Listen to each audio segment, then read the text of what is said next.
আনোয়ারা উপজেলার পূর্ব হেটিকানেও রোজাদার আল্লাহর সম্মানে ইফতার মাহফিল অনুষ্ঠিত। মার্চের 21 তারিখ শুক্রবার আনোয়ারার পূর্ব হেটিকানেও শাহে জায়ে মসজিদ প্রবাসী ও এলাহাবাসীর উদ্যোগে ইফতার মাহফিল অনুষ্ঠিত হয়।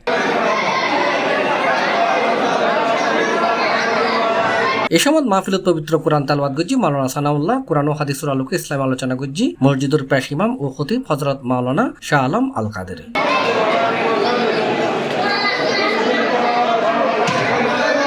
এই সময় উপস্থিত আছেন সংগঠনের সভাপতি মোহাম্মদ রিয়াদ, সাধারণ সম্পাদক মাওলানা সানাউল্লাহ, অর্থ সম্পাদক মাওলানা নাইমুল হাসান, উপদেষ্টা হাবিব মামুন, আব্দুল হক আলাউদ্দিন, এরশাদ, সদস্য আতিকুর রহমান, আরমান, কফিল, এমরান, সাজ্জাদ সহ আরো অনেকেই। পরে দেশ, জাতি, মুসলিম উম্মাহর শান্তি কামনায় এবং প্রবাসী আল্লাহয় দোয়া ও মোনাজাত করা হয়।